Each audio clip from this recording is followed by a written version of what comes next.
सालों पहले जब भारत जाति और छुआछूत की जंजीरों में जकड़ा हुआ था, तब दलित समाज के लोगों को इंसान तक नहीं समझा जाता था। गांव के कुएं से पानी लेने की इजाजत नहीं थी, मंदिरों में प्रवेश नहीं था, स्कूलों में अलग बैठाया जाता था और कई जगह तो उनकी परछाई तक को अपवित्र माना जाता था। ऐसे अंधेरे समय में एक सूरज उगा, भीमराव रामजी अम्बेडकर। एक ऐसा इंसान जिसने अपने जीवन का हर पल समाज के सबसे दबे कुचले लोगों के अधिकारों के लिए लड़ने में लगा दिया। बाबा साहेब ने सिर्फ किताबें नहीं पढ़ी, उन्होंने उस दर्द को जिया था। भीमराव रामजी अम्बेडकर, जिसे करोड़ों दलित रोज महसूस करते थे। स्कूल में उन्हें पानी तक छूने नहीं दिया जाता था, कक्षा में अलग बैठाया जाता था, लेकिन उन्होंने हार नहीं मानी। उन्होंने समझ लिया था कि अगर दलित समाज को गुलामी से बाहर निकलना है तो उसका रास्ता सिर्फ शिक्षा से होकर जाएगा।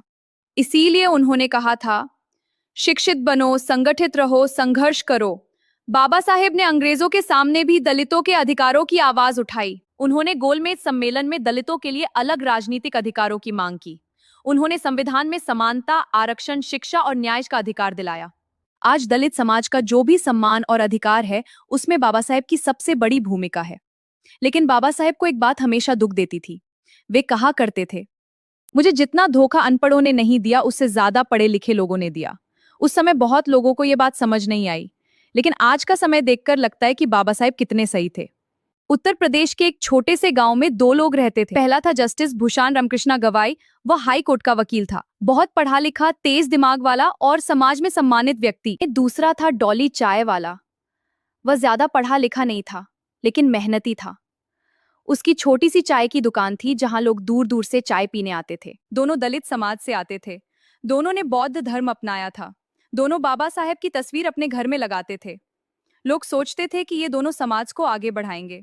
लेकिन धीरे धीरे गांव में एक नया नाम फैलने लगा, धीरेन्द्र शास्त्री। वो बड़े बड़े प्रवचन करता था, लोगों को धर्म और कर्मकांड के नाम पर प्रभावित कर। उसकी बातों में ऐसा जादू था कि लोग उसके सामने सिर झुका देते थे। लेकिन उसकी बातों में बराबरी नहीं थी। वह बार बार ऊंच नीच की बातें करता, कहता कि हर इंसान को अपनी औकात में रहना चाहिए। कुछ लोग उसकी बातों को धर्म समझ बैठे। एक दिन गांव में बड़ा कार्यक्रम हुआ, हजारों लोग आए। मंच पर धीरेन्द्र शास्त्री बैठा था। तभी लोगों ने देखा कि न्यायमूर्ति भूषण रामकृष्ण गवई, बी.आर. गवई और डॉली चायवाला दोनों उसके चरणों में झुक गए। पूरा मैदान तालियों से गूंज उठा, लेकिन भीड़ में खड़ा एक बूढ़ा आदमी ये देखकर रो पड़ा। उसने, बाबा साहेब ने हमें सिर उठाकर जीना सिखाया था और आज हमारे ही लोग फिर किसी के पैरों में गिर रहे हैं। उस बूढ़े आदमी का नाम रामलाल था। वह बाबा साहेब के आंदोलन के समय का पुराना कार्यकर्ता था। उसने बी.आर. गवई से पूछा, बेटा तुम पढ़े लिखे हो, हाई कोर्ट के वकील हो, तुमने संविधान पढ़ा है, फिर तुम ऐसे आदमी के सामने क्यों झुक रहे हो जो बराबरी की बात नहीं करता? गवाही साहब चुप रहे। और तुम तो हर दिन अपनी दुकान पर बाबा साहेब की फोटो लगाकर कहते थे कि हम किसी से कम नहीं। फिर आज ये क्या? बाबा, लोग कहते हैं कि शास्त्री जी के आशीर्वाद से तरक्की मिलती है। जिस समाज को बाबा साहेब ने संविधान दिया, सम्मान दिया, वही समाज आज भी किसी इंसान से आशीर्वाद मांग रहा है। क्या तुम्हें अपने ऊपर भरोसा नहीं? भीड़ शांत हो गई। रामलाल ने अपनी जेब से एक पुरानी तस्वीर निकाली। वह बाबा साहेब की तस्वीर थी। उन्होंने हमें इंसान बनाया।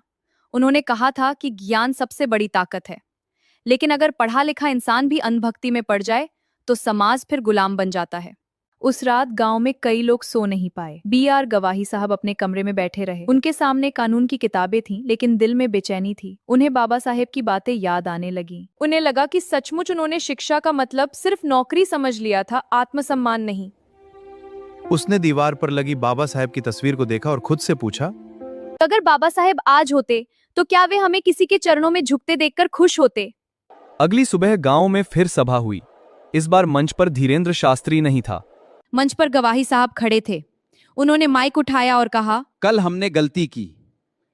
हमने उस इंसान के सामने सिर झुकाया जो बराबरी की बात नहीं करता। मंच पर गवाही साहब खड़े थे। उन्होंने माइक उठाया और कहा, कल हमने गलती की। हमने उस इंसान के सामने सिर झुकाया जो बराबरी की बात नहीं करता। हम भूल गए कि बाबा साहेब ने हमें सिर उठाकर जीना सिखाया था। हमारा धर्म इंसानियत है, हमारा रास्ता संविधान है और हमारी ताकत शिक्षा। पूरा मैदान तालियों से गूंज उठा। डॉली भी मंच पर आया। बहुत अच्छा बोला।